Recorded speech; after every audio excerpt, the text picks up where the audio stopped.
Hello everyone, स्वागत है बेटा आप सबका हमारे इस नए लेक्चर में कोऑर्डिनेट ज्योमेट्री के। और बेटा आपको याद होगा कि हमने सर्कल्स की शुरुआत कर दी थी और सर्कल्स वाले चैप्टर में बच्चों हमने बहुत सारे कंसेप्ट्स देख लिए थे।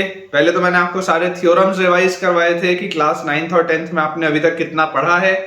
और उसके अलावा बच्चों सर्कल चैप्टर में हमने क्या किया था, तो उसके अलावा हमने किया था कि बेसिक डेफिनेशन क्या होता है, बेसिक इक्वेशन क्या होता है, सेंटर क्या होता है, रेडियस क्या होता है और सेंटर रेडियस फॉर्म में सर्कल का इक्वेशन कैसे लिखते हैं। ये तमाम बातों पर चर्चा हमारी लास्ट लेक्चर्स में हो चुकी है और आज के लेक्चर में बच्चों हम सिलसिला आगे बढ़ाएंगे। थोड़ी सी थ्योरी, बहुत सारे सवाल, जिससे कि आपका सर्कल्स में जो कॉन्फिडेंस है वो एकदम बढ़ जाए बेटा और नेक्स्ट लेवल पे आप पहुंच जाए। तो चलिए बेटा स्टार्ट करते हैं अपने आज के लेक्चर को। लेकिन अपना आज का लेक्चर शुरू करने के पहले आप सब बच्चों से ये एक हम्बल रिक्वेस्ट है कि अगर आपने हमारा टेलीग्राम चैनल अभी तक ज्वाइन नहीं किया है तो आप जल्द से जल्द हमारे टेलीग्राम चैनल से जुड़िए, जिसका बेटा ज्वाइन करने का लिंक आपको नीचे डिस्क्रिप्शन बॉक्स पे दिख रहा होगा। इसे ज्वाइन करने से हमें दो एडवांटेज होंगे। पहला एडवांटेज बच्चों ये है, फर्स्ट एडवांटेज की, क्योंकि बेटा मैं एक दिन में मल्टीपल लेक्चर्स पोस्ट करता हूं तो कई बार ऐसा होता है कि बच्चों का ये फीडबैक आता है कि सर हमको पता ही नहीं चला कि नया लेक्चर पोस्ट हुआ। कई बार ऐसा होता है। तो उस चीज से बचने के लिए बेटा मैं हमेशा आपके टेलीग्राम चैनल पर एक क्रिएटिव शेयर करता हूं, ताकि आप बच्चों को जानकारी रहे कि कब कितने बजे कौन से टॉपिक पर एक नया लेक्चर पोस्ट किया गया, ताकि आपकी पढ़ाई अच्छे से हो और आप कभी भी कोई भी लेक्चर स्किप ना करें। और जो सेकंड एडवांटेज है, जो सबसे ज्यादा एडवांटेज है बेटा, सबसे बड़ा एडवांटेज है, वो क्या है? वो ये है कि यार यहाँ पर तो मैं आपको बहुत सारे सवालों की प्रैक्टिस कराऊंगा। मैं ये दावे के साथ बोल सकता हूं कि आपको इतने ज्यादा क्वेश्चन, जिस क्वालिटी के क्वेश्चंस क्लास नोट्स में शायद ही और किसी इंस्टीट्यूट में मिले। लेकिन फिर भी मैं आपको बच्चों ये आश्वस्त कर दूं कि इसके अलावा आपको और भी सवालों को प्रैक्टिस करने की जरूरत है, तभी आप मेंस और एडवांस का पेपर क्रैक कर पाएंगे। तो ये एक्स्ट्रा क्वेश्चंस कहाँ मिलेंगे? आपके टेलीग्राम चैनल पे। तो जल्दी से ज्वाइन करिए और अपने प्रिपरेशन को नेक्स्ट लेवल पर लेकर जाइए। अब अगर बच्चों आपने हमारा डिस्क्रिप्शन बॉक्स देखा ही है तो आपको उसमें एक हमारे YouTube चैनल का भी लिंक दिख रहा होगा। और वो जो बेटा YouTube चैनल है वो मेरा पर्सनल चैनल है, क्योंकि मेरा ऐसा मानना है कि जब भी आप कोई एग्जाम की तैयारी कर रहे होते हैं तो कई बार हमें एक ऐसा दौर आता है जब हमें लगता है कि यार हम बहुत डीमोटिवेटेड फील कर रहे हैं, या हम खुद पर डाउट करने लगते हैं कि हम एग्जाम क्लियर कर पाएंगे, यानी इस तरीके की तमाम चीजें होती हैं। तो वो चैनल का पर्पस है कि वो आपको मोटिवेटेड रखे, चार्ज अप रखे और आप एक पॉजिटिव माइंडसेट के साथ अपने एग्जाम को अपीयर करें और अपने सिलेक्शन को इंश्योर करें।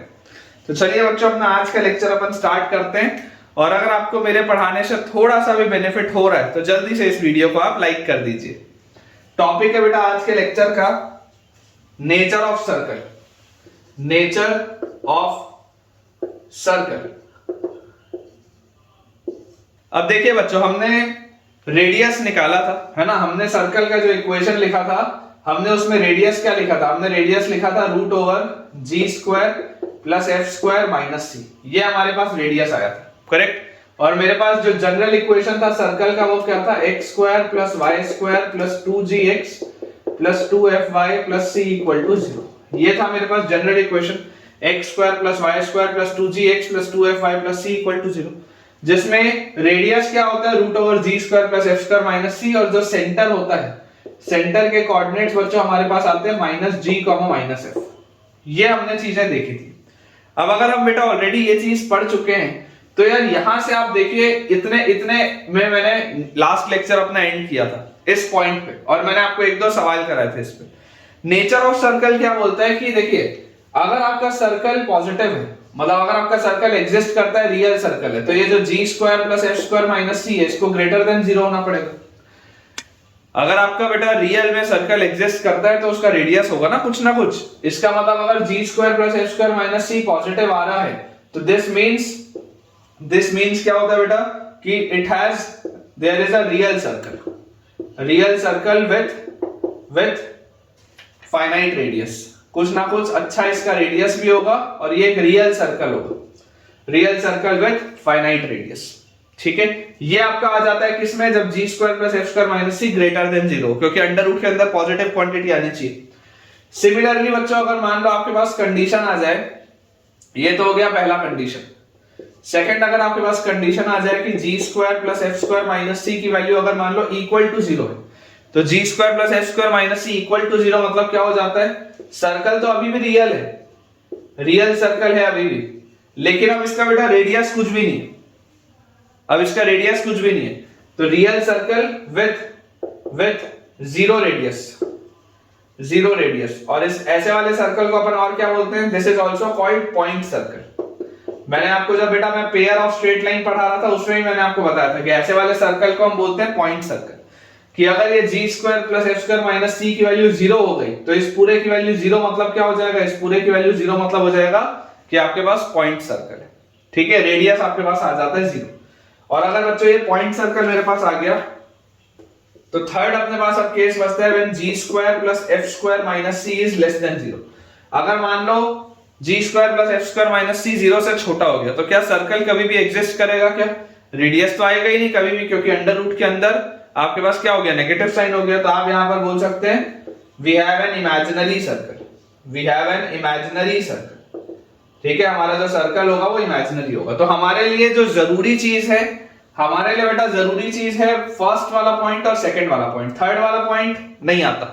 थर्ड वाला पॉइंट बेटा हमारे लिए जरूरी नहीं है, वो पेपर में हमारे पास नहीं आता। तो आपको जब आज समझ में आनी चाहिए इन तीनों से कि फॉर रियल सर्कल हमारे पास देखो क्या कंडीशन आ जाएगी कि अगर बेटा आप रियल सर्कल चाहते हैं तो रियल सर्कल का एकदम सिंपल सा मतलब होता है कि ये जो g square plus f square minus c है, ये जो g square plus f square minus c है, this must be greater than और इक्वल टू 0। ये जो बच्चा आपके पास g square plus f square minus c आ रहा है, ये 0 या उससे बड़ा होना चाहिए, बहुत सिंपल सी बात, क्योंकि अगर ये 0 या उससे बड़ा नहीं होगा तो आपके पास सर्कल कभी भी रियल नहीं होगा, सर्कल आपका इमेजिनरी हो जाएगा। तो हमें जब भी कोई क्वेश्चन को सॉल्व करना हो तो हमें ये वाली कंडीशन इंश्योर करना जरूरी है कि आपका सर्कल एग्जिस्ट तो करना चाहिए, अदरवाइज अगर आपका सर्कल एग्जिस्ट ही नहीं किया तो प्रॉब्लम आ जाएगी, ठीक है। तो यार ये देखो बेसिक सी बेटा चीजें हैं नेचर ऑफ सर्कल की जिसके बारे में आपको जानकारी होनी चाहिए। अब अपन इसको क्लियर करते हैं और इसको क्लियर करने के बाद अपन बेटा अपने सवालों की प्रैक्टिस चालू करते हैं। मैं आपको सिर्फ ये समझा दूं कि देखिए अगर आपका ये सर्कल ऐसे एग्जिस्ट कर रहा है ना, अगर बच्चों ये आपका सर्कल ऐसे एग्जिस्ट कर रहा है तो आपको दिख रहा होगा ये रेडियस इसका कुछ ना कुछ होगा, मतलब कि इस केस में g square plus f square minus c जो होगा, g square plus f square minus c, this will be greater than 0। लेकिन अगर मान लो मैं बोलता हूं कि मेरे पास एक पॉइंट सर्कल है, एक पॉइंट सर्कल है, वो पॉइंट सर्कल कहीं पर भी हो सकता है, वो पॉइंट कहीं पर भी हो सकता है, तो इस केस में बेटा ये जो g square plus f square minus c आपके पास आ रहा है, this will be equal to 0। ये इसका मतलब है कि ये जो g square plus f square minus c हमारे पास आएगा, this will be equal to 0, ठीक है। ये होती है बेटा कंडीशन पॉइंट सर्कल की।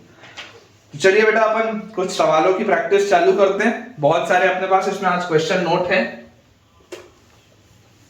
देखिए बेटा अपने पास क्वेश्चन लिखा हुआ है, पहला सवाल आज के लेक्चर का है कि find the equation of circle, find the equation of circle, find the equation of circle passing through, find the equation of circle passing through three non-collinear points, passing through three non-collinear points, ठीक है, ये अपने पास है find the equation of circle passing through three non-collinear points. और ये आपके पास जो non-collinear बच्चों पॉइंट्स दिए हुए हैं, ये आपके पास पॉइंट्स लिखे हैं 9,3 पहला पॉइंट, दूसरा पॉइंट हमारे पास दिया हुआ है 7,-1 और तीसरा पॉइंट हमारे पास दिया हुआ है 1,-1। अब देखेंगे बेटा आपके लिए इंपॉर्टेंट इसमें चीज क्या है। इंपॉर्टेंट इसमें बच्चों चीज ये है कि यार इसको आप दो मेथड से बना सकते हो। बेसिकली देखो तीन नॉन कोलिनियर अगर पॉइंट्स हैं और अगर मुझे इसमें से पास होता हुआ एक सर्कल बनाना है तो बेसिकली आपसे ऐसे वाले ट्राइंगल का सर्कम सर्कल पूछा जा रहा है। कुल मिला के सवाल यही है कि मेरे पास ऐसे वाले ट्राइंगल का सर्कम सर्कल पूछा जा रहा है, क्योंकि तीन नॉन कोलिनियर पॉइंट से एक ट्राइंगल बनेगा, उसका जो सर्कम सर्कल होगा उसी का इक्वेशन पूछा जा रहा है। तो मेथड 1 तो क्या है, मेथड 1 तो यार बहुत आसान सा है कि आप अगर बेटा इसके सेंटर के कोऑर्डिनेट्स मान ले a, b, तो सेंटर के कोऑर्डिनेट्स a, b मानते ही आप बोल सकते हैं कि सेंटर से इसकी जो दूरी होगी, मतलब OA जो होगा OA भी रेडियस के बराबर होगा, OB जो होगा ये भी रेडियस के बराबर होगा, OC जो होगा ये भी रेडियस के बराबर होगा। बहुत सिंपल सी बात। तो यार यहां से मुझे देखो क्या समझ में आता है कि इसका सेंटर अगर मैं a कॉमा b बोलता हूं तो ओ ए कितना आएगा मेरे पास, O A will be under root of a minus 9 का स्क्वायर, a माइनस 9 का स्क्वायर प्लस b माइनस 3 का स्क्वायर, b माइनस 3 का square, this will be equal to radius r। सबसे पहले तो ये होगा, फिर OB क्या होगा, OB will be under root of a minus 7 का स्क्वायर प्लस a माइनस 7 का स्क्वायर प्लस b प्लस 1 का स्क्वायर, b प्लस 1 का square, this will be also equal to radius r। और OC क्या होगा, OC will be under root of a minus 1 का square plus b plus 1 का square, this will also be equal to radius r। ये बेटा आपके पास देखिए तीन इक्वेशन है, ठीक है, ये हमारे पास तीन इक्वेशन दिए हुए, this was equation 1, this was equation 2 and this is equation 3।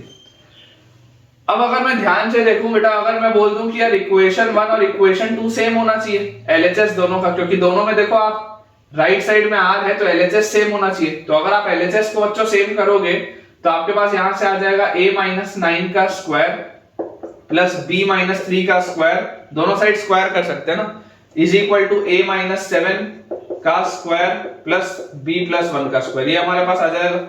तो यार इसको ओपन अप करते ही देखो क्या आएगा, a square minus 18a plus 81, a square minus 18a plus 81, फिर यहाँ पर अपने पास आ जाएगा b square minus 6b plus 9 is equal to यहाँ पर अपने पास आ जाएगा a square minus 14a plus 49 plus b square plus 2b plus 1।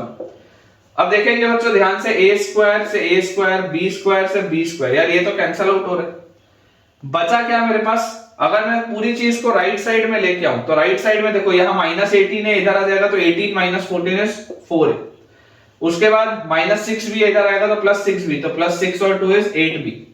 और बेटा ये कांस्टेंट टर्म देखो 81 और 9 90 है, और यहाँ पर कांस्टेंट टर्म है 50, तो 50 माइनस 90 करोगे तो आपके पास आ जाएगा minus 40, this is equal to 0। तो यार यहां से अपने पास देखो अगर आप पूरे में से 4 का फैक्टर कट कर दो तो आपके पास आ जाता है a प्लस 2b और माइनस 10 इज इक्वल टू 0। ये बेटा अपने पास आ गया एक रिजल्ट, ठीक है। अब इसके बाद बेटा देखो ऑब्जर्व करने की बात है, ये अपन ने अभी पहला और दूसरा इक्वेशन सॉल्व किया, फर्स्ट और सेकंड। अगर मैं सेकंड और थर्ड को सॉल्व करूं, अगर बेटा मैं सेकंड और थर्ड को सॉल्व करूं तो सेकंड और थर्ड में आप देख सकते हैं कि ये लिखा हुआ है a माइनस 7 का स्क्वायर प्लस b प्लस 1 का स्क्वायर इज इक्वल टू, इस साइड में लिखा हुआ है a माइनस 1 का स्क्वायर प्लस b प्लस 1 का स्क्वायर। क्लियरली ये b प्लस 1 का स्क्वायर तो कैंसिल आउट हो गया, तो मेरे पास आया क्या, मेरे पास आ गया a square minus 14a plus 49 is equal to a square minus 2a plus 1। a square से a स्क्वायर भी गया, तो देखिए बेटा लाइट चली गई थी, अब लाइट वापस आ चुकी है, तो अपन स्टार्ट करते हैं। अपने पास देखिए क्या लिखा हुआ है, जैसे a स्क्वायर से a स्क्वायर कटेगा तो यहाँ से माइनस 14 उधर जाएगा तो 14 minus 2 is 12a is equal to, ये इस साइड आ जाएगा तो दिस इज 48। तो यार यहाँ से तो a का वैल्यू 4 आ गया, और अगर a का वैल्यू मेरे पास 4 आ गया तो a का वैल्यू यहाँ पे 4 रखते ही ये आ गया माइनस 6, उधर जाएगा तो 6, तो b का वैल्यू आ जाएगा 3। मतलब यार सेंटर के कोऑर्डिनेट्स तो मिल गए। सेंटर के कोऑर्डिनेट्स क्या आ रहे हैं, coordinates of centre is 4,3, coordinates of centre is 4,3, ये अपने पास बच्चों आ चुका है। और जैसे ही मेरे पास सेंटर के कोऑर्डिनेट्स आ गए 4,3, अब जो इंपॉर्टेंट बात है, इंपॉर्टेंट बात क्या है, इस 4,3 के बाद आपको निकालना है रेडियस। तो बेटा अगर आपको रेडियस निकालना होगा तो रेडियस हमारे पास क्या आ जाएगा, देखो जैसे ही आप यहाँ पर 4 डालोगे तो आपके पास रेडियस आएगा root over 4 minus 9 is minus 5 का स्क्वायर, मतलब 25 प्लस 3 माइनस 3 इज 0, तो दिस इज 0, ठीक है। तो अपने पास रेडियस आ जाता है 5।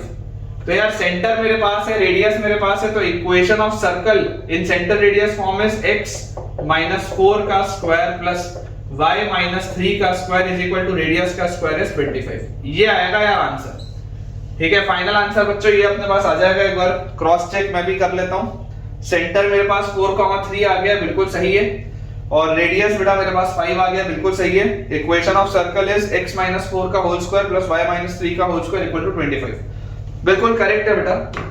तो इसको अपन क्लियर करते हैं, मैं आपको इसका अब सेकंड मेथड बताता हूं। दिस वाज योर मेथड 1, अब सेकंड मेथड देखते हैं। मेरे हिसाब से ये मेथड ज्यादा अच्छा है।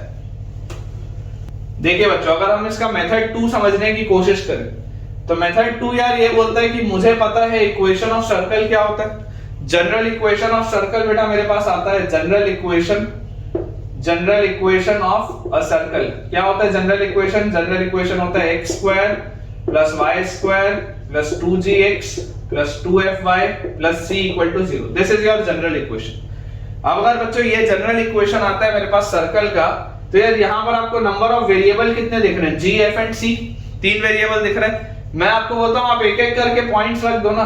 9,1 जब आप इसमें रखोगे तो आपके पास आ जाएगा 81 प्लस 1 प्लस 9 रखते ही 18g, और फिर यहाँ पर 1 रखते ही plus 2y plus c equal to 0। मतलब यहाँ y नहीं आएगा, 2f आएगा, 2f plus c equal to 0। ये आगे एक इक्वेशन। सॉल्व मैं नहीं करूंगा, मैं सॉल्व नहीं करूंगा, लेकिन मैं आपको सिर्फ ये बता रहा हूं कि 3 इक्वेशन 3 वेरिएबल रख के आप सोच सकते। वैसे ही देखो, जब आप यहां पर पॉइंट रखोगे 7, -1, तो 7, -1 रखते हैं, जैसे 49 प्लस 1 प्लस 14x, ठीक है, यहाँ पे 14g आएगा। फिर -1 अगर रखोगे तो -2f और प्लस c इक्वल टू 0, ये हो गया। एंड सिमिलरली अगर मैं 1, -1 रखूंगा तो 1, -1 रखते ही 1 प्लस 2g, फिर -1 रखते ही -2f और प्लस c इक्वल टू 0। देख लो बेटा, 3 इक्वेशन है, 3 वेरिएबल है, आप आराम से इसको सॉल्व कर सकते हैं। आप अगर इन दोनों को सब्ट्रैक्ट कर देंगे तो आपके पास g निकल जाएगा, g निकलते ही f और c में 2 रिलेशन आ जाएंगे सॉल्वेबल।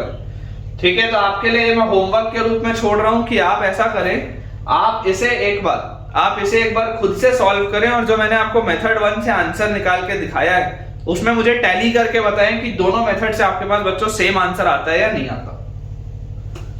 अगला बेटा अपने पास जो क्वेश्चन है वो लिखा है, find the equation of the circle, find the equation of the circle, find the equation of the circle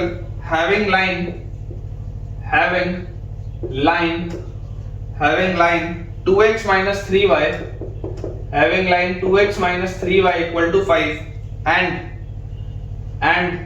3x minus 4y and 3x minus 4y equal to 7 and 3x minus 4y equal to 7 as its diameter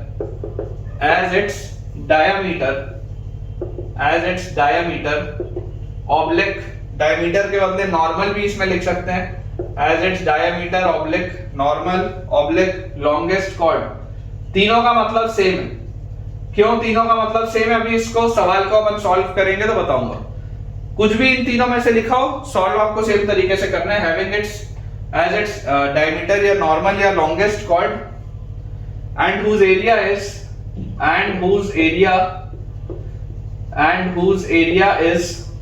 154 square units and whose area is 154 square units। ठीक है, ये अपने पास बच्चों देखो question लिखा है, observe करते हैं इसको ध्यान से। बेटा अगर आपके पास एक सर्कल, ठीक है, तो सर्कल के अंदर देखो डायमीटर अगर बेटा 2 आपके पास दिए हों, ये आपके पास देखो 2 डायमीटर दिए हों, तो डायमीटर की खास बात क्या होती है, डायमीटर की खास बात होती है कि इंटरसेक्शन जहां पर होता है डायमीटर्स का उसको सेंटर बोलते हैं, है ना। ये बात तो आपको पता होनी चाहिए कि centre is the point of intersection of diameters, centre is the point of intersection of diameters. इसमें तो देखो मेरे हिसाब से किसी भी बच्चे को डाउट नहीं होना चाहिए कभी भी कि point of intersection of diameter जो होता है वो सेंटर होता है, बात बिल्कुल सही। लॉन्गेस्ट कॉर्ड जो होता है एक सर्कल के अंदर, ये भी डायमीटर होता है, तो इसमें भी कोई बात नहीं है। बच्चों को अक्सर जो प्रॉब्लम आता है, नॉर्मल क्या है, व्हाट इज नॉर्मल। तो नॉर्मल क्या होता है बेटा, आपके एनसीईआरटी में दिया था क्लास 10th में, हो सकता है आपने अच्छे से ना पढ़ा हो तो आपको पता ना हो कि normal is a line perpendicular to the tangent, normal is a line perpendicular to the tangent at point of contact। बोलने का भाव क्या है बेटा, मेरे बोलने का भाव ये है कि नॉर्मल एक ऐसी लाइन होती है, सर्कल के केस में बोल रहा हूं, in the case of circle normal एक ऐसी लाइन होती है which is perpendicular to the tangent at the point of contact। ये तो बेसिक डेफिनेशन है, ये आपका same definition parabola, ellipse, hyperbola सब में होगा, लेकिन सर्कल के केस में खास बात होता क्या है, for circle normal passes through its center, देखो मैं आपको दोबारा समझाता हूं जो मैं बोल रहा हूं। नॉर्मल का बेसिक डेफिनेशन क्या होता है? नॉर्मल का बेसिक डेफिनेशन होता है कि normal is a line perpendicular to the tangent at the point of contact. Point of contact पे जब आप टेंजेंट बेटा बनाते हैं तो उसके परपेंडिकुलर जो लाइन होती है उसे नॉर्मल कहते हैं, और उसे नॉर्मल सर्कल में भी कहते हैं, इलिप्स में भी कहते हैं, पैराबोला में भी कहते हैं, हाइपरबोला में भी कहते हैं। ये डेफिनेशन नॉर्मल की एकदम स्टैंडर्ड डेफिनेशन है, हर केस में एप्लीकेबल है।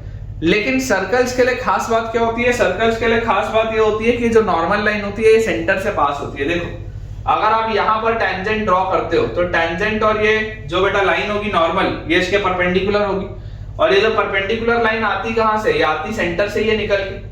वैसे यहाँ पर देखो, अगर आप ये नॉर्मल, ये टेंजेंट डालोगे तो टेंजेंट और नॉर्मल आपस में परपेंडिकुलर होंगे, तो बेसिकली ये भी लाइन कहां से निकल के आ रही होगी? सेंटर से ही आ रही होगी। ये जो आपका टेंजेंट आप डालोगे, ये जो लाइन बेटा होगी कहां से निकल के आ रही होगी? सेंटर से ही आ रही होगी। ठीक है, तो आप ये बोल सकते हैं कि नॉर्मल अगर मैं बोल दूं, या मैं यहां पर आपको बोल दूं कि ये डायमीटर है, या मैं बोल दूं लॉन्गेस्ट कॉर्ड, अप्रोच वही होगा, तीनों ही केसेस में अप्रोच वही होगा कि सॉल्व द टू लाइंस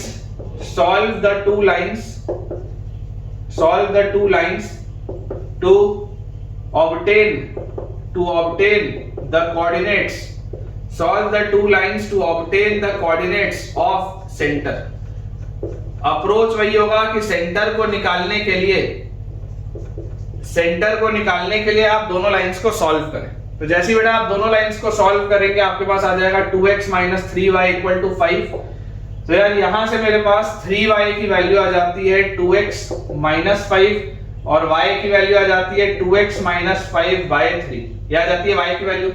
और जो मेरे पास दूसरा इक्वेशन दिया हुआ है, सेकंड इक्वेशन बच्चों मेरे पास लिखा हुआ है 3x - 4y = 7। अगर मैं इसमें सब्स्टिट्यूट कर दूं उठा के यहाँ पे, तो दिस इज 3x - 4 × y की जगह आ गया 2x - 5/3, and this is equal to 7। Cross multiply करके सॉल्व करेंगे तो 9x - 4 × 2x - 5 is equal to 7 × 3 is 21। तो अपने पास आ जाता है 9x - 8x और +20 is equal to 21। तो this gives us x is equal to 1। और अगर बेटा आपके पास x की वैल्यू 1 आ गई, तो x की वैल्यू 1 रखते ही आपके पास 2 - 5 is -3, -3/3 is 3, मतलब 1, -3/3 is -1। तो बेटा y की वैल्यू आपके पास आ जाएगी -1। अब यार x और y तो मिल गया, मतलब सेंटर के कोऑर्डिनेट्स मिल गए मुझे।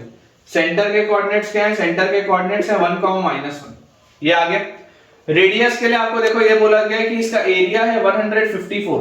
एरिया ऑफ द सर्कल क्या होता है? अगर इसका रेडियस r हो, तो अगर रेडियस r होगा बच्चों, तो एरिया ऑफ द सर्कल होता है πr²। इसकी वैल्यू दी हुई है 154। पाई इज 22/7 इनटू रेडियस का square is equal to 154।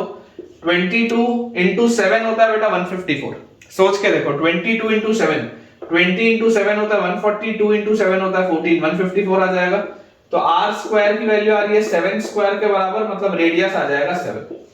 Radius मेरे पास है, सेंटर के कोऑर्डिनेट्स मेरे पास हैं, तो इक्वेशन ऑफ सर्कल जो होगा, इक्वेशन ऑफ सर्कल जो हमको निकालना है, find the equation of the circle. Equation of circle will be x - 1 का स्क्वायर प्लस y + 1 का स्क्वायर इज इक्वल टू 49। ये आंसर आएगा यार, देख लो, this is your final answer. एक बार आप भी इसको बेटा चेक कर लीजिए, आपका भी सेम आ रहा है या नहीं आ रहा। x - 1 का होल स्क्वायर प्लस y + 1 का whole square is equal to 49, बिल्कुल सही। ठीक है, और इंपॉर्टेंट बात हमारे लिए देखो क्या है कि for the case of circle normal passes through its centre. ठीक है ना, सर्कल के बच्चों केस में नॉर्मल जो होती है वो सेंटर से पास करती है। चलिए इसको बेटा आप नोट कर लीजिए, अपन अपना अगला सवाल सॉल्व करते हैं। अगला बेटा अपने पास सवाल इसमें लिखा है, find the equation of the circle, find the equation of the circle, find the equation of the circle which is concentric with, which is concentric, find the equation of the circle which is concentric with, which is concentric with 3x² plus 3y², which is concentric with 3x² plus 3y² minus 5x minus 6y minus 14 equal to 0, and has the radius the radius and has the radius 7। ये अपने पास question है, काफी आसान question, it is a very easy question. देखिए concentric circle के बारे में आपको क्या जानकारी है? कंसेंट्रिक सर्कल मतलब ऐसे दो सर्कल्स जिनका सेंटर सेम। कंसेंट्रिक सर्कल मतलब ऐसे दो सर्कल्स जिनका सेंटर सेम है। तो मेरे पास बेटा देखो सर्कल क्या लिखा हुआ है, 3x square plus 3y square minus 5x minus 6y minus 14 equal to 0। और मैंने बेटा आपको फर्स्ट लेक्चर में एक बात सिखाई थी। मैंने आपको क्या प्रॉमिस कराया था पहले लेक्चर में कि सर्कल का मतलब मैं हमेशा क्या करूंगा, मुझे सबसे पहले सर्कल का कोई भी रिजल्ट लगाने के लिए मुझे सबसे पहले एक्स स्क्वायर और वाई स्क्वायर के कोफिशिएंट को 1 बनाना। मेरा सबसे पहला काम ये है। तो मैं इसको बोलूंगा पूरे को आप 3 से डिवाइड करो। तो आप इसको लिखो X square plus Y square minus 5/3x minus 2y minus 14/3 equal to 0। ये अब आपका बना सर्कल। अब इसमें बेटा यहां से आपको देखो दिखाई देता है कि 2gx होता है, तो 2g की वैल्यू आएगी माइनस 5/3, तो g की वैल्यू आ जाएगी माइनस 5/6। फिर 2fy होता है, तो 2f की वैल्यू आ जाएगी माइनस 2, तो f की वैल्यू आ जाएगी माइनस 1। ये जब मेरे पास आ गया तो यार यहां से मैं बोल सकता हूं श्योरली कि यार सेंटर के कोऑर्डिनेट्स क्या होंगे, क्योंकि कंसेंट्रिक है तो माइनस g माइनस f मतलब 5/6, 1 ये आएंगे मेरे पास सेंटर के कोऑर्डिनेट्स। और अगर बच्चों ये मेरे पास सेंटर के कोऑर्डिनेट्स आ रहे हैं, इसका मतलब मैं यहां से क्या बोल सकता हूं, देखो रेडियस मेरे पास है, रेडियस कितना दिया हुआ है, रेडियस है 7। अब सेंटर के कोऑर्डिनेट्स मेरे पास हैं, रेडियस मेरे पास है, तो equation of circle will be x minus x1 या x माइनस a का whole square plus y minus b का whole square is equal to r square. ये आएगा यार आंसर, ये आंसर आएगा बेटा, देख लो चेक कर लो, x माइनस 5/6 का whole square plus y minus 1 का whole square is equal to 49। बिल्कुल सही। देखो जरूरी नहीं है बेटा कि आप हर इक्वेशन को पूरा सॉल्व करें, ऑप्शंस पे डिपेंड करता है, अदरवाइज तो आप इसको सिंपलीफाई करोगे तो आपका आंसर आ ही जाएगा, कोई बहुत बड़ी बात है ही नहीं। अगला बेटा अपने पास जो सवाल लिखा हुआ है उसमें दिया है find the equation of the circle, find the equation of the circle, find the equation of the circle which passes through, find the equation of the circle which passes through 1 comma minus 2, which passes through 1 comma minus 2 and 4 comma minus 3, which passes through 1 comma minus 2 and 4 comma minus 3 and whose center lies on, and whose center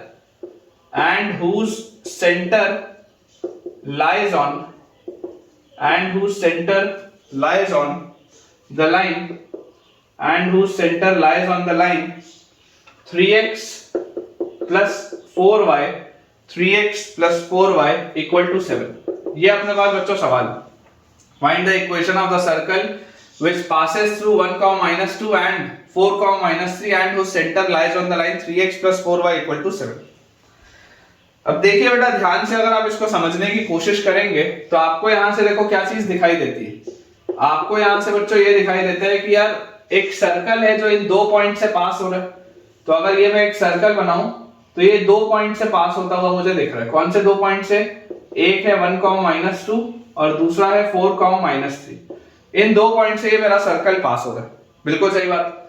फिर बोला जाता है and whose center lies on the line। अब आपके पास ये centre है, ये किस लाइन पे लाई करता है, तो this centre lies on the line 3x plus 4y equal to 7। इस लाइन पर ये आपका सेंटर लाई करता है। तो यार मैं आपको बोलता हूं कि अगर मैं इसके सेंटर के कोऑर्डिनेट्स a, b मान लूं, अगर मैं सेंटर के बच्चों कोऑर्डिनेट्स a, b मान लूं, तो मुझे यहां से एक चीज पता है कि 3a plus 4b की वैल्यू 7 के बराबर होगी। ये तो आता है एक रिजल्ट मेरे पास तुरंत, क्योंकि a, b इसको सेटिस्फाई करेगा। और दूसरा मेरे पास क्या है बेटा रिजल्ट की, यार ये डिस्टेंस और ये डिस्टेंस जो होगा वो रेडियस r के बराबर होगा।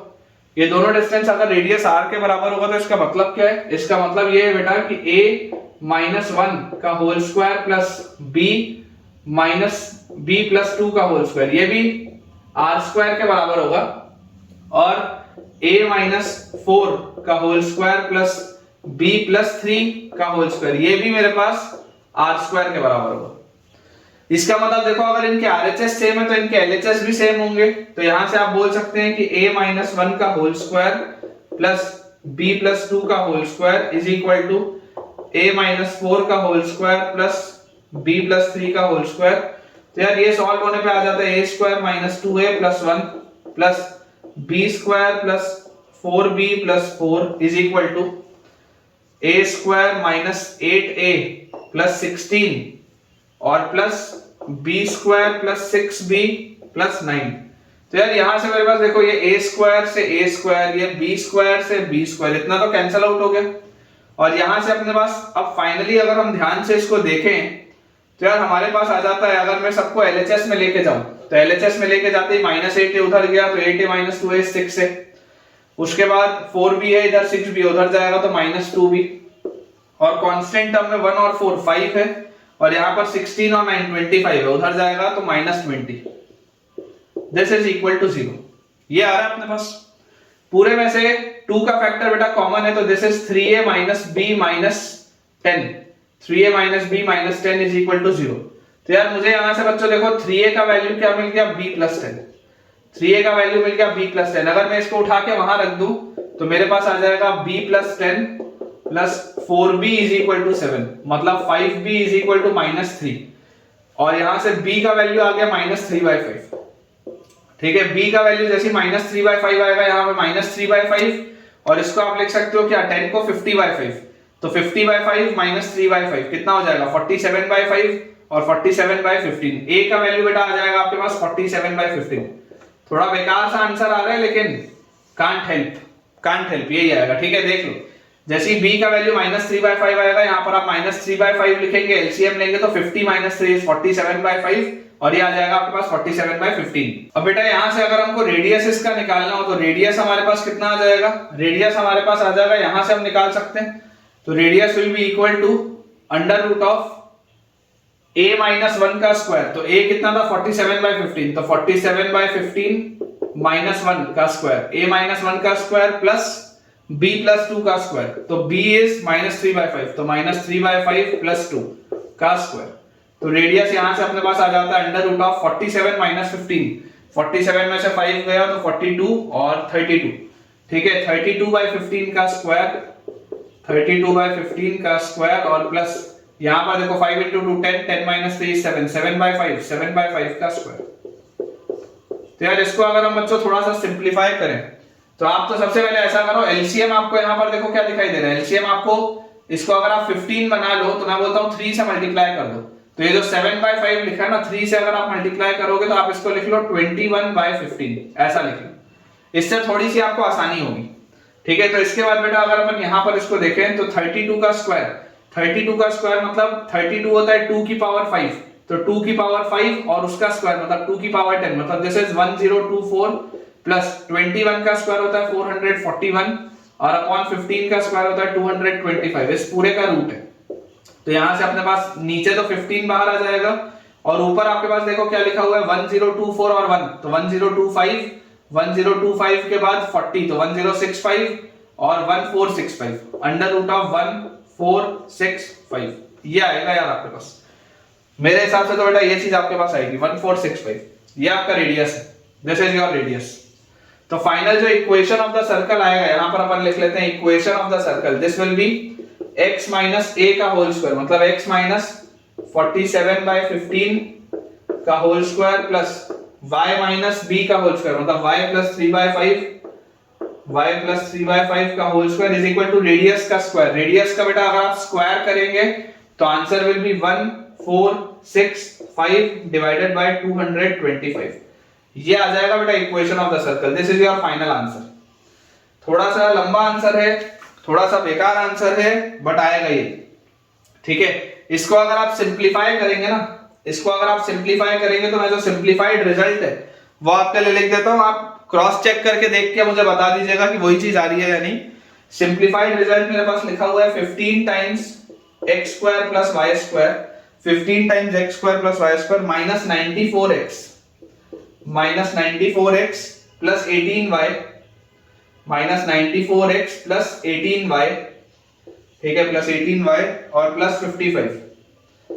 55 इक्वल टू 0, ये यार मेरे पास लिखा हुआ है रिजल्ट, ये रिजल्ट मेरे पास लिखा हुआ है, दोनों सेम ही है, दोनों सेम ही है बेटा। अगर आप चाहें तो सॉल्व करके इसको निकाल सकते हैं। ठीक है, देखो अगर मैं सिर्फ सेंटर की आपको बात करूं तो यहां से 2gx अगर आप लोगे 15 से पहले डिवाइड करोगे तो 94/15 आएगा। 94/15 में दिस विल बी 47/15 और ये आ जाएगा देखो सेंटर 47/15। और वैसे यहां पर 18/15 करोगे तो दिस विल बी 6/5, मतलब कि आपके पास आ जाएगा 3/5। देख लो -3/5, बिल्कुल सही। ये अपना आंसर आ रहा है, आप इसको सॉल्व करके देख लीजिएगा कि दोनों सेम आ रहे हैं या नहीं, और मुझे कमेंट्स में बताइएगा। नेक्स्ट अपने पास बच्चों जो सवाल लिखा है उसमें दिया हुआ है find the equation of the circle, find the equation of the circle, find the equation of the circle which touches the coordinate axis, which touches, find the equation of the circle which touches the coordinate axis, which touches the coordinate axis and radius is 2, and whose radius is, and whose radius is 2, जो coordinate axis को touch करता है और जिसका radius आपके पास 2। ये अपने पास बेटा सवाल है। अब देखो इसमें 4 आंसर आएंगे बेटा, इसके 4 आंसर आएंगे। अगर आप चाहें तो एक बार वीडियो पॉज करके खुद से भी बेटा इसको ट्राई कर सकते हैं, अदरवाइज आप चाहें तो सॉल्यूशन भी देख सकते हैं। देखिए मैं आपके लिए फिगर बना देता हूं। ये अपने पास है बेटा पहला सर्कल, इस तरीके से आपके पास एक सर्कल हो सकता है, देखो कोऑर्डिनेट एक्सिस को टच कर रहा है। ठीक है, वैसे एक सर्कल आपके पास इस तरीके से भी आ सकता है, this can be a circle also. ये भी आपके पास देख लो कोऑर्डिनेट एक्सिस को टच कर रहा है। रेडियस में सबके 2 रखा हूं, ठीक है, रेडियस सबका बेटा 2 है। सिमिलरली अगर एक सर्कल आप देखेंगे तो एक सर्कल आपके पास इस तरीके से भी आ सकता है, this is also a circle which is possible. And finally अगर बेटा मैं देखूं एक सर्कल तो ऐसा भी मेरे पास बन सकता है, एक इस तरीके का भी बेटा मेरे पास सर्कल आ सकता है ऐसा। ठीक है, ये अपने पास देखो 4 पॉसिबल सर्कल है, इस तरीके से आपके पास 4 पॉसिबल सर्कल हो सकते हैं। एक बेसिक आपको आइडिया लग रहा होगा। ये चारों ही सर्कल्स की खास बात ये है कि ये चारों ही सर्कल्स कोऑर्डिनेट एक्सिस को टच कर रहे हैं। ठीक है ना, ये आपका कोऑर्डिनेट एक्सिस है, this is y axis and this is x axis. और अगर हम बात करें, इसमें बोला जा रहा है whose radius is 2, इसका रेडियस 2 है। अब अगर इसका रेडियस बेटा 2 है तो यहां पर आप थोड़ा ध्यान से समझिएगा कि ये वाला पॉइंट क्या आ जाएगा 2,2। क्यों ये 2,2 आएगा? क्योंकि हमें ये बात पता है कि अगर ये इसको टच कर रहा है मतलब ये इस पे टेंजेंट है, अगर ये इसको टच कर रहा है मतलब ये इस पे टेंजेंट है। अब अगर टेंजेंट लाइन के आप परपेंडिकुलर एक लाइन बनाओगे तो वो सेंटर से आ रही होगी, इधर भी टेंजेंट लाइन के आप परपेंडिकुलर जो बेटा रेडियस वाली लाइन बनाओगे वो भी सेंटर से आ रही होगी। तो इन दोनों का जो मीटिंग पॉइंट होगा, इन दोनों का मीटिंग पॉइंट कहां पर होगा? सेंटर पर होगा। तो ये सेंटर होना चाहिए, this should be the centre of the circle. मान लो सेंटर को आप C1 बोल देते हो, ये सेंटर आ जाएगा। तो सेंटर के कोऑर्डिनेट्स क्या होंगे? अगर ये भी 2 है और ये भी 2 है, ये एंगल 90 डिग्री है, ये एंगल 90 डिग्री है, ये एंगल 90 डिग्री है, तो ऑटोमेटिकली चौथा एंगल भी 90 डिग्री हो जाएगा। तो आपके पास कोऑर्डिनेट्स आ गए 2,2। सिमिलरली अगर मान लो मैं इधर लेता, अगर मैं इसको इस तरीके से बनाता तो अभी भी ये 2 और 2 है, लेकिन इसका कोऑर्डिनेट आपके पास आ जाता -2,2, क्योंकि इसका x कोऑर्डिनेट नेगेटिव है और y कोऑर्डिनेट पॉजिटिव है। सिमिलरली अगर बेटा मैं नीचे इसको लेता तो इधर इसका आपके पास क्या आ जाता? इसका आपके पास कोऑर्डिनेट आ जाता -2, डिस्टेंस वाइज रेडियस 2 ही है। और यहां पर अगर हम इसको ले लेते तो यहां पर अपने पास देखिए क्या आ जाता, यहां पर अपने पास इसके कोऑर्डिनेट्स आ जाते 2, -2। ये आपके पास 4 कोऑर्डिनेट्स आएंगे, this will be the 4 coordinates. तो इक्वेशन ऑफ सर्कल क्या हो जाएगा? अगर मैं पहले वाले के इसको मैं नेमिंग कर देता हूं, इसको C2 बोल देते हैं, इसको C3 बोल देते हैं और इसको C4 बोल देते हैं। तो इक्वेशन ऑफ सर्कल बेटा जो मुझे पहला वाला मिल रहा है जहां पर C1 सेंटर है, दैट विल बी x -2 का होल स्क्वायर प्लस y -2 का whole square is equal to radius का स्क्वायर मतलब 4। फिर C2 वाले में अगर मैं बोलूं, C2 वाले में तो मेरे पास क्या आ जाएगा x +2 का स्क्वायर प्लस y -2 का square is equal to radius है 4। C3 वाले में अगर हम बोले तो अपने पास आ जाएगा x +2 का स्क्वायर प्लस y +2 का square is equal to 4। And C4 वाले में अगर हम बोले तो अपने पास आ जाएगा x -2 का स्क्वायर प्लस y +2 का स्क्वायर इज इक्वल टू 4। ये बेटा आपके पास 4 सर्कल्स पॉसिबल हैं। एक बार अपन अपना आंसर चेक कर लेते हैं। तो x -2 का होल स्क्वायर प्लस y -2 का होल स्क्वायर इक्वल टू 4, बिल्कुल सही। x -2 का होल स्क्वायर और प्लस y प्लस 2 का होल स्क्वायर इक्वल टू 4, ये भी सही है। फिर x प्लस 2 का होल स्क्वायर और y प्लस 2 का होल स्क्वायर इक्वल टू 4, ये भी सही है। और फिर है x प्लस 2 का whole square plus y minus 2 का होल स्क्वायर इक्वल टू 4, बिल्कुल सही है बच्चों। जो अपना आंसर आया है वो बिल्कुल करेक्ट आया है। तो आई होप आपको ये सवाल अच्छे तरीके से समझ में आ गया होगा। अगला बेटा अपने पास जो सवाल लिखा हुआ है, अच्छा क्वेश्चन है, ठीक है, इसमें स्टार लगा लेंगे, it is a good question. लिखा है find the equation of the circle, find the equation, find the equation of the circle, find the equation of the circle passing through the, find the equation of the circle passing through the extremities of diameter, passing through the extremities, passing through the extremities of diameter, passing through the extremities of diameter of the circle, of the circle, मतलब आपको एक ऐसे circle का equation बताना है जो diameter से पास होता हो। किन सर्कल्स के डायमीटर से? X square plus Y square equal to 4, ये पहला है। दूसरा है हमारे पास x square plus Y square plus 2x minus 4y minus 2 equal to 0, ये दूसरा सर्कल है।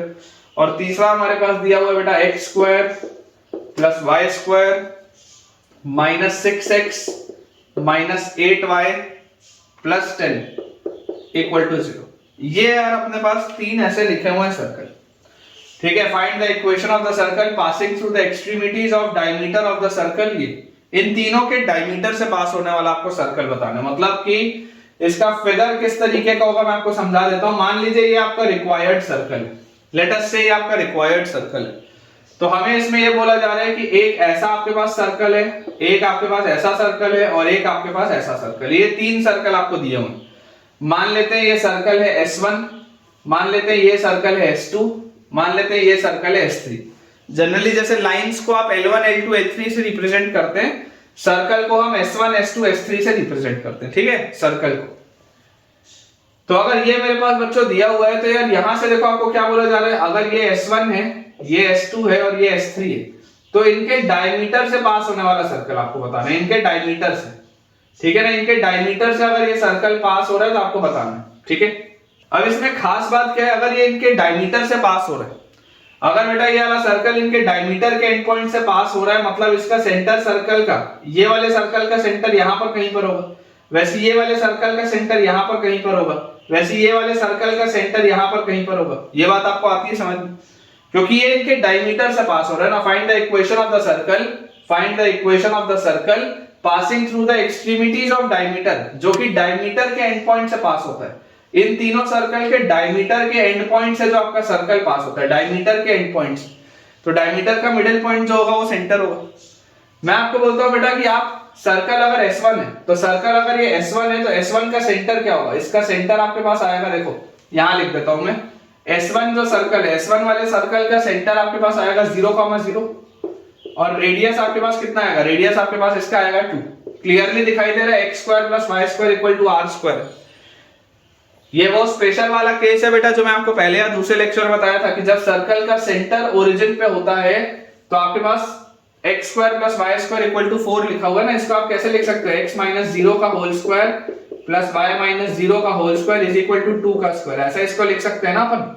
तो सेंटर आ जाएगा 0,0 और रेडियस आ जाएगा 2, मतलब ये कोऑर्डिनेट अपने को मिल गए 0,0 और इसका रेडियस है 2, इसका रेडियस, ये जो डिस्टेंस है, इतना सा डिस्टेंस है 2। ये बात क्लियर है।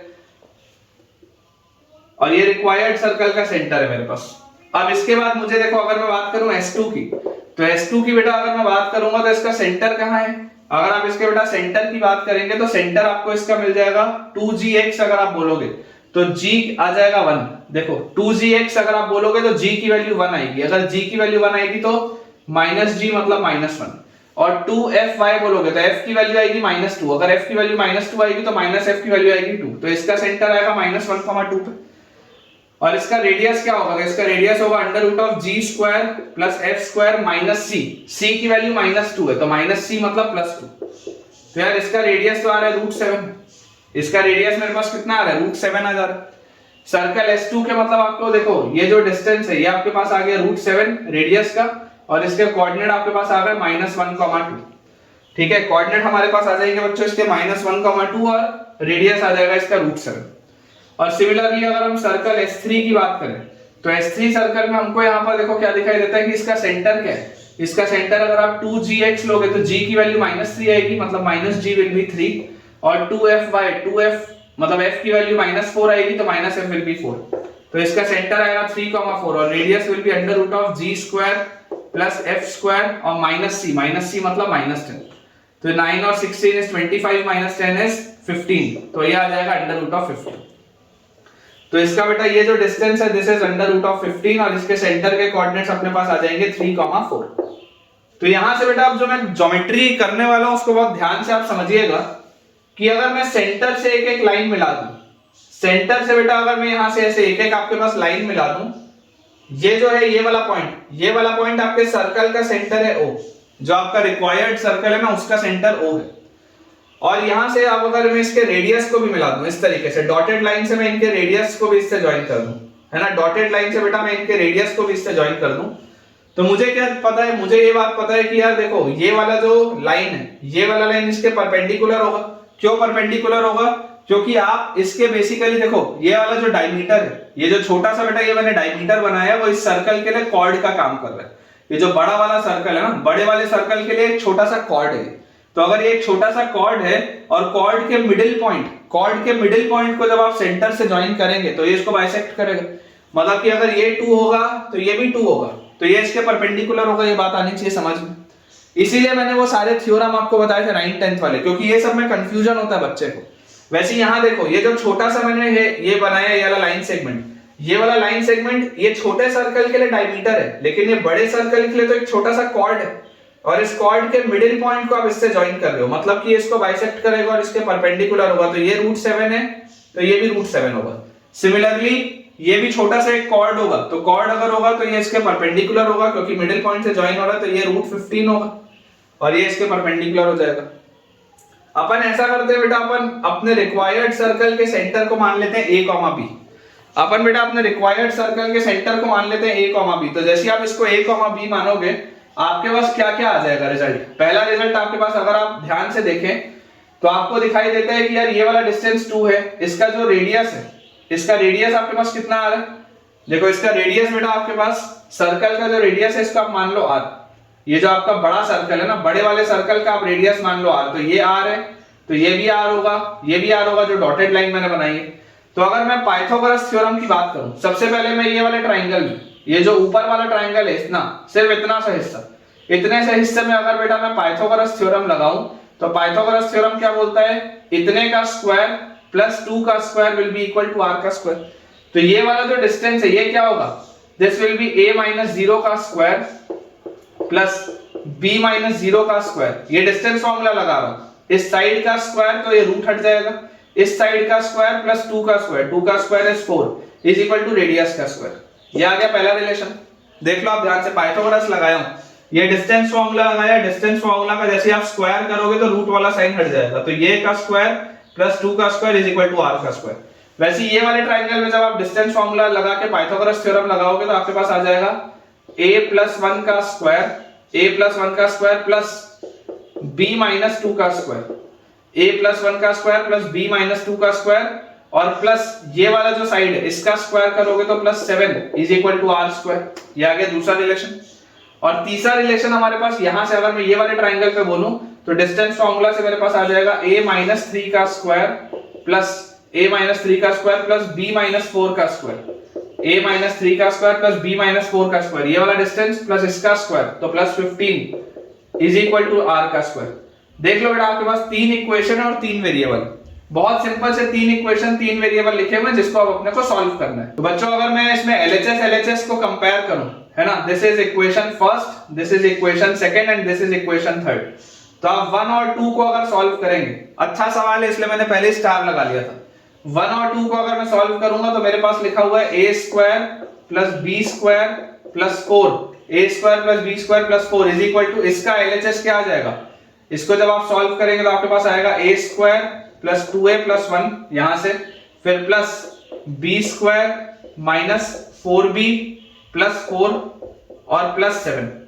ठीक है, ये अपने पास आ जाएगा। तो यार यहां से ये a स्क्वायर b स्क्वायर तो कट गया।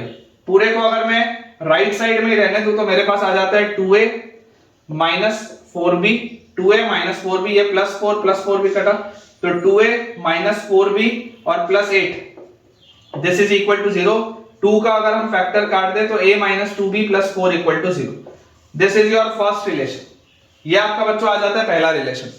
और ये पहले रिलेशन के बाद अगर मैं सेकंड और थर्ड वाले को सॉल्व करूं, सेकंड और थर्ड वाले को, तो सेकंड वाले में देखो क्या लिखा हुआ है, a स्क्वायर और प्लस 2a प्लस 1 प्लस, इसको जैसे आप एक्सपैंड करेंगे तो b square minus 4b plus 4 और plus 7, this is equal to, तीसरे वाले में क्या लिखा हुआ है, a square minus 6a plus 9, a square minus 6a plus 9 plus b square minus 8b plus 16, b square minus 8b plus 16 और plus 15, ये लिखा है।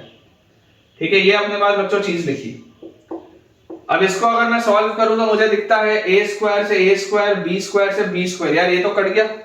सबको अगर मैं LHS में ले जाऊं तो 6a और 2a, this will B 8a, फिर माइनस 8 भी उधर जाएगा तो 8b minus 4b plus 4b, और कांस्टेंट टर्म मेरे पास क्या क्या है, तो कांस्टेंट टर्म में बच्चों मेरे पास यहां पर देखो दिखाई देता है, this is 1 and 4, 1 and 4 is 5, 5 and 7 is 12।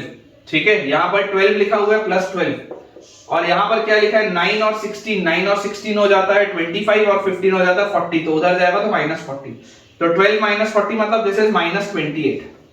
ये अपने पास बच्चों लिखा हुआ है minus 28, this is equal to 0। तो यार यहां से आपके पास जो सेकंड रिलेशन आ जा रहा है, सेकंड रिलेशन अगर हम देखेंगे पूरे में से 4 का फैक्टर कट कर दें तो 2a plus b minus 7 is equal to 0। ये अपने पास बच्चों सेकंड रिलेशन आ जाएगा। तो बेसिकली अगर बेटा मैं इसको बस यहां पर अब सॉल्व कर लूं तो यार यहां से देखो a का वैल्यू यहां से क्या आता है, a का वैल्यू यहां से आ जाता है 2b माइनस 4, इसको उठा के उसमें रख देते हैं, तो 2 इंटू a की जगह मैं लिख लेता हूं 2b माइनस 4, ठीक है, और प्लस b और minus 7, this is equal to 0। तो ये आ गया 4b minus 8, 4b minus 8 plus b minus 7 is equal to 0।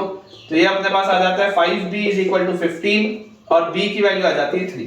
और जैसे बच्चों b की वैल्यू 3 आएगी, 2 इंटू 3 6 माइनस 4 इज 2, तो a का वैल्यू आ जाएगा 2, b का वैल्यू आएगा 3 और a का वैल्यू आएगा 2। अच्छा आंसर आ रहा है, ठीक है ना। तो सेंटर के कोऑर्डिनेट्स आपको मिल गए 2, 3, है ना। Coordinates of centre, coordinates of centre बच्चों आपके पास आ जाता है 2, 3, और रेडियस हमारे पास कितना आएगा, तो देखो अगर a का वैल्यू 2 है और b का वैल्यू अगर 3 है तो 2 का स्क्वायर 4 और 3 का स्क्वायर आपके पास आ जाएगा 9, तो 9 और 4 13, 13 और 4 17। रेडियस का वैल्यू बेटा √17 आएगा, रेडियस का वैल्यू आपके पास आएगा √17।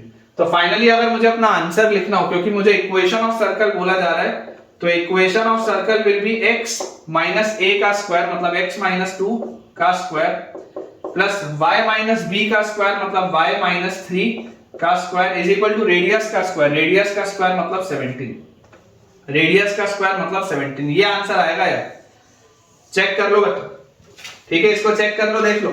सेंटर के कोऑर्डिनेट्स आपके पास आ जाएंगे 2, 3, बिल्कुल सही है सेंटर के कोऑर्डिनेट्स। रेडियस हमारे पास आ जाएगा √17, बिल्कुल सही है। तो जब फाइनल आंसर अपने पास आएगा that will be x minus a का whole square plus y minus b का whole square is equal to radius का स्क्वायर, रेडियस का स्क्वायर है 17। जबरदस्त क्वेश्चन है, this is a brilliant question. और आपको ये सवाल कैसा लगा मुझे कमेंट्स में आप जरूर बताइए। अगला बेटा अपने पास इसमें क्वेश्चन लिखा हुआ है, find the radius of the circle, find the radius of the circle, find the radius of the circle x cos alpha plus y sin alpha minus a का square, x cos alpha plus y sin alpha minus a का square plus x sin alpha minus y cos alpha minus b का square is equal to k square. ये अपने पास है बच्चों सवाल। फिर इसमें फर्दर लिखा हुआ है if alpha varies find the locus of its centre, find the locus of the centre, find the locus of the centre. ये अपने पास बच्चों सवाल है, ठीक है। बोला जा रहा है कि ये इक्वेशन है, अगर ये सर्कल को रिप्रेजेंट कर रहा है तो उसका रेडियस क्या होगा, सबसे पहला सवाल। और फिर बोला जा रहा है कि अगर अल्फा वेरी करेगा तो लोकस क्या होगा सेंटर का, ये दूसरा सवाल। चलिए इसको सॉल्व करते हैं बेटा। सबसे पहले आप देखिए ये जो इक्वेशन लिखा हुआ है इसको आपको सिंप्लीफाई करना पड़ेगा, एक्सपैंड करना पड़ेगा। तो ये लिखा हुआ है अपने पास x sin alpha, this is x sin alpha minus y cos alpha और माइनस b, इसका square is equal to k square. अगर बेटा मैं इसको एक्सपैंड कर लूं, a plus b plus c whole square क्या होता है, a square plus b square मतलब y square sin square alpha, a square plus b square plus c square, फिर प्लस 2ab, तो यहां पे आ जाएगा plus 2xy sin alpha cos alpha plus 2ab plus 2bc मतलब माइनस 2ay sin अल्फा और plus 2ac मतलब minus 2ax cos alpha. ये आ गया अपने पास क्या, पहला वाला पूरा, पहले वाले ब्रैकेट का एक्सपेंशन।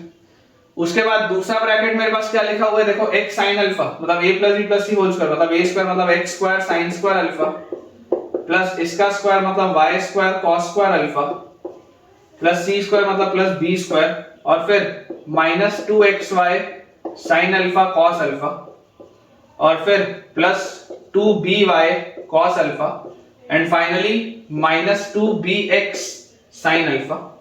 और ये पूरी चीज की वैल्यू है k स्क्वायर के बराबर। थोड़ा मेहनत वाला सवाल है लेकिन अच्छा है। देखो अगर आप इन दोनों को बेटा क्लब करोगे तो इन दोनों को क्लब करते ही आपको क्या मिल जाएगा, x स्क्वायर मिल जाएगा, sin square plus cos square तो 1 हो जाएगा। वैसे ही अगर मैं इन दोनों को बेटा जैसे क्लब करूंगा तो ये दोनों को क्लब करते ही देखो y स्क्वायर मुझे मिल जाएगा, sin square plus cos square 1 हो जाएगा। फिर ये वाला प्लस 2xy sin cos और माइनस 2xy sin cos ये कट जाएगा। अब इसके अलावा बेटा x के साथ मेरे पास क्या मिलता है, अगर मैं ध्यान से देखूं तो अगर मैं यहां पर बोलूं माइनस 2x तो माइनस 2x के साथ देखो मुझे क्या मिल रहा है, माइनस 2x के साथ मुझे मिल रहा है a cos alpha plus b sin alpha, a cos alpha plus b sin alpha ये मिलता है माइनस 2x के साथ। वैसे ही बेटा यहां पर आप देखिए माइनस 2y के साथ मुझे क्या मिलेगा, माइनस 2y के साथ मुझे मिलेगा a sin alpha, minus 2y के साथ a sin alpha minus b cos alpha, a sin alpha minus b cos alpha ये भी हो गया। और प्लस मेरे पास लिखा हुआ है plus a square plus b square minus k square is equal to 0। तो यार यहां से बेटा देखो मुझे क्या दिखाई दे रहा है, मेरे पास इक्वेशन तो है सर्कल का, बात सही, 2gx लिखते हैं, सेंटर को हम लिखते हैं माइनस g, तो 2gx अगर लिखेंगे तो g की वैल्यू आएगी माइनस टाइम्स ऑफ ये, तो सेंटर का जो कोऑर्डिनेट होगा माइनस g की वैल्यू क्या आएगी, माइनस g की वैल्यू आएगी a cos alpha plus b sin alpha ये आएगी माइनस g की वैल्यू। फिर वैसे ही 2fy लिखते हैं तो f की वैल्यू आएगी माइनस टाइम्स ऑफ दिस पूरी चीज, तो माइनस f कितना आएगा, minus f will be a sin alpha और minus b cos alpha.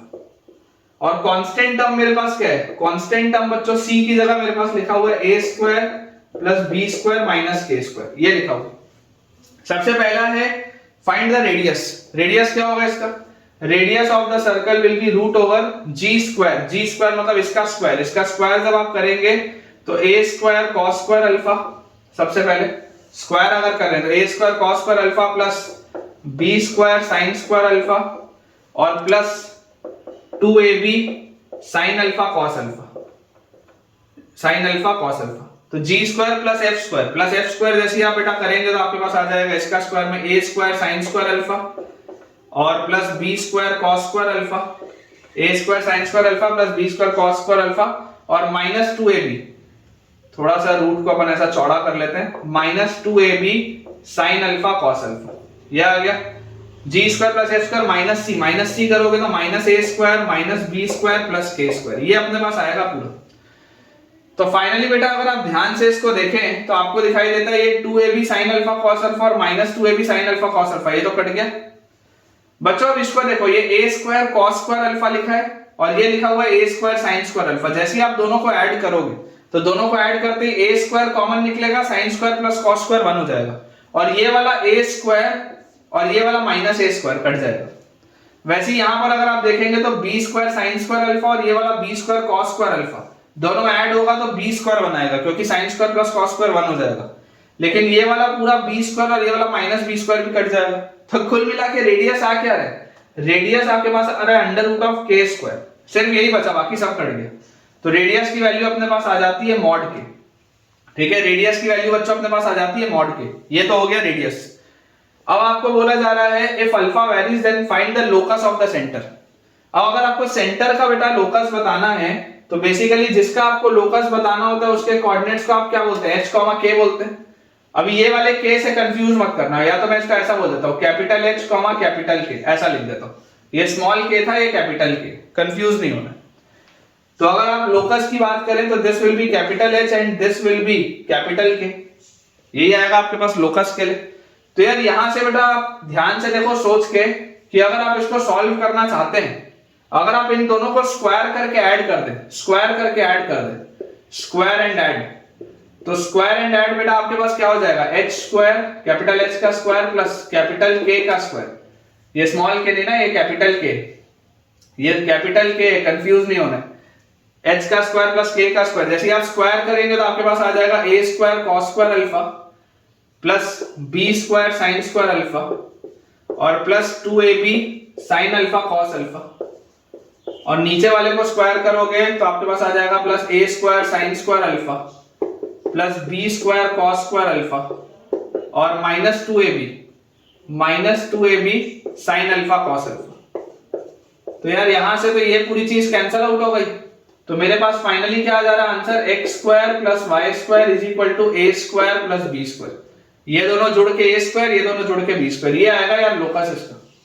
This will be the required locus, check कर लीजिए। रेडियस अपने पास आ जाएगा मॉड के, बिल्कुल सही है, and required locus will be x square plus y square is equal to a square plus b square, बिल्कुल सही है बेटा।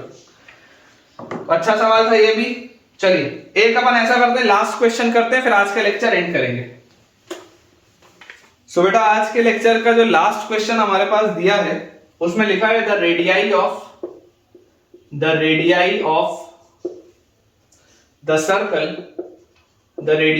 The circle x square plus y square equal to 1, फिर अगला है x square plus y square minus 2x minus 6y is equal to 6, and third हमारे पास है x square plus y square minus 4x minus 12y, minus 4x minus 12y equal to 9।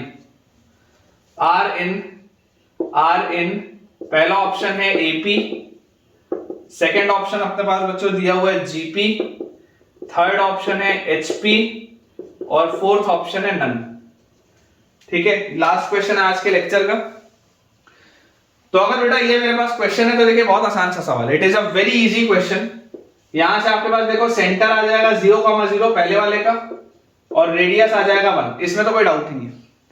दूसरे वाले में अगर मैं ध्यान से देखूं तो ये 6 को मैं अगर उस साइड ले जाऊं तो मेरे पास आ जाएगा -6 इक्वल टू 0, ऐसा आ जाएगा। तो यार देखो 2gx होता है तो g की वैल्यू -1 है, g की वैल्यू -1 है मतलब -g विल बी 1। 2fy होता है मतलब f की वैल्यू -3, अगर f की वैल्यू -3 है मतलब -f की वैल्यू आएगी 3। तो सेंटर अपने को मिल गया।